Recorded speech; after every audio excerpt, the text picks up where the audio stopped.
Hello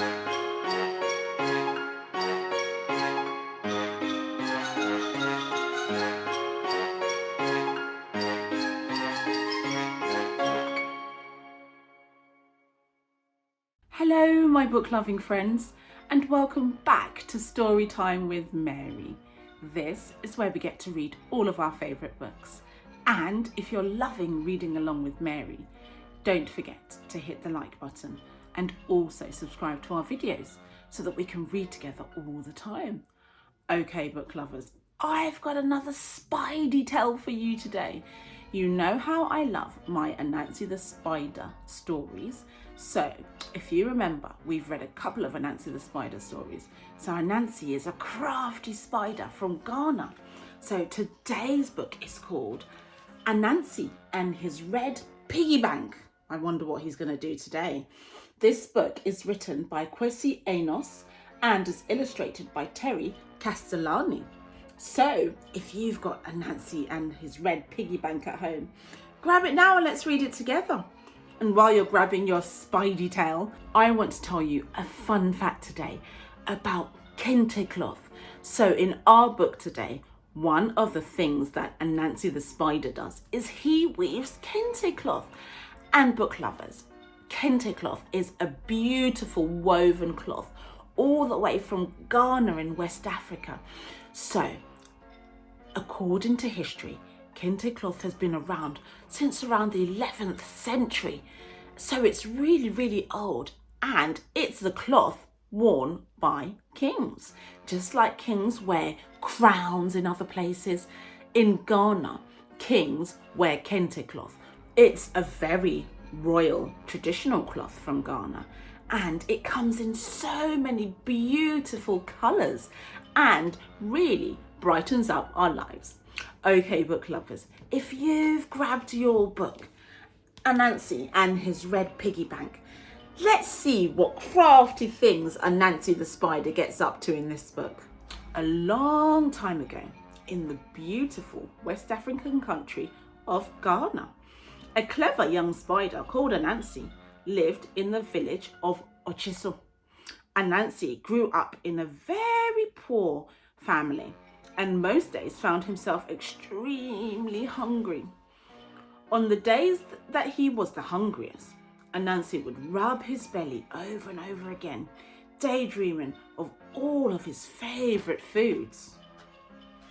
One day, as Ananse made his way to the forest looking for food, he bumped into Anwa, the queen bee, who was on her way to the market to sell a basket full of honey. Being old friends, Anwa and Ananse stopped to talk to each other.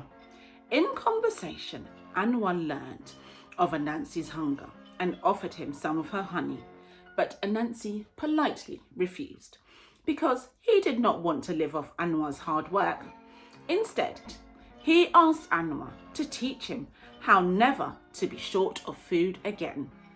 Anwa was so impressed with Ananse's attitude, so she agreed to teach him her 4 secret lessons of how never to be short of food ever again. She asked Ananse to pay her a visit the next day for his first lesson. The next morning, Ananse woke up at the crack of dawn and rushed over to Anwa's house. Knock, knock, knock, knock. Ananse tapped on Anwa's door. It's me, Ananse. I'm here to learn my first lesson. Anwa welcomed Ananse warmly into her home and began the lesson. Okay, Ananse, if you never want to be short of food again, the first lesson you must learn is how to work hard. You see, I spend most of my time in the forest working very hard, collecting nectar with my worker bees. With this nectar, I can make honey, which is the source of my food supply. If, like me, you never want to be short of food, you too must work extremely hard. Ananse thanked Anwa graciously for her first lesson and went away eager to put it into practice. For months, Ananse worked very hard. He would wake up early every morning to weave his spider's web. Crow-hee, crow-hee, he wove every morning and every evening. Crow-hee, crow-hee, he wove, rain or shine.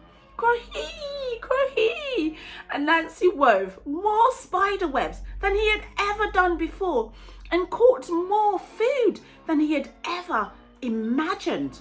Realizing how useful Anwar's first lesson had been, Ananse went back to learn his second lesson. Knock, knock, knock, knock. Ananse tapped on Anwar's door. It's me, Ananse, and I'm here to learn my second lesson. Anwar was pleased to see Ananse again. She welcomed him back into her house for his second lesson. Well, Ananse, now that you know how to work hard, the second lesson that you must learn is how to work smart, Anwar said. Working smart means making sure you get the greatest reward for your hard work, Anwar explained. You see, I sell honey because people like my honey and are willing to buy it with their precious gold coins. If I sold nectar instead of honey, nobody would buy it, even though that too would be hard work. Selling honey is therefore working smart because it brings me the greatest reward for my hard work. Ananse loved the second lesson. He thanked Anwar and went home, excited to apply it to his work. After thinking about all the skills he possessed, Ananse quickly realized that he could use his web weaving skills to create beautiful kente cloth that everyone in Ochiso loved so much. He wasted no time and got to work immediately. Crow-hee, crow-hee. Ananse wove morning and evening. He wove the most colourful kente cloths. He was simply the best cloth maker in all of Ochiso. Because the quality of the kente cloths he was producing was so good, Ananse received customers from all over Ghana. They were all willing to pay him lots of gold coins in exchange for his kente cloths. Ananse's kente business became a huge success. To celebrate the success of his business, Ananse took all his earnings and went on a great big shopping spree. He bought all the things he'd always wanted growing up poor. He bought new shoes, new shirts, lots of different coloured hats. Ananse looked extremely handsome in all of his new clothes. He realised that Anwar's lessons were decidedly helpful, so he went back to learn his third lesson. Knock, knock, knock, knock. Ananse tapped on Anwar's door. It's me, Ananse. I'm here to learn my third lesson. Anwar was happy to see Ananse again. She was also extremely happy to hear that Ananse was working hard and smart and getting the greatest reward for his hard work. She was, however, disappointed to learn about how Ananse had spent all his earnings. She wasted no time and began teaching him his third lesson right away. Okay, Ananse, the third lesson you must learn if you never want to be short of food ever again is saving, Anwar said. Saving simply means keeping a portion of everything you earn for the future.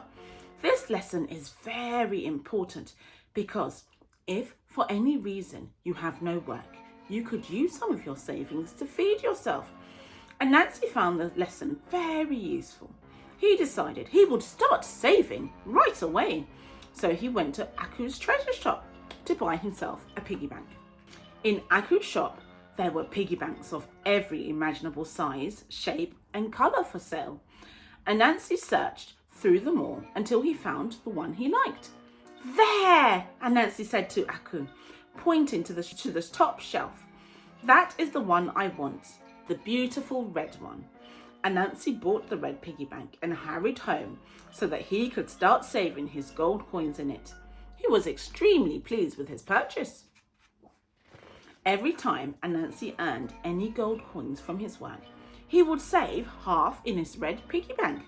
Soon, he had so many gold coins saved that his piggy bank was overflowing. To learn how to manage his savings, Ananse went back to Anwar for his next lesson. Knock, knock, knock, knock. Ananse tapped on Anwar's door. It's me, Ananse, and I'm here for my lesson, my 4th lesson. Anwar welcomed Ananse into her home for his final lesson. Well, Ananse, since you have mastered the lesson of saving some of your earnings, it is now time for you to learn your 4th and final lesson, which will be investing.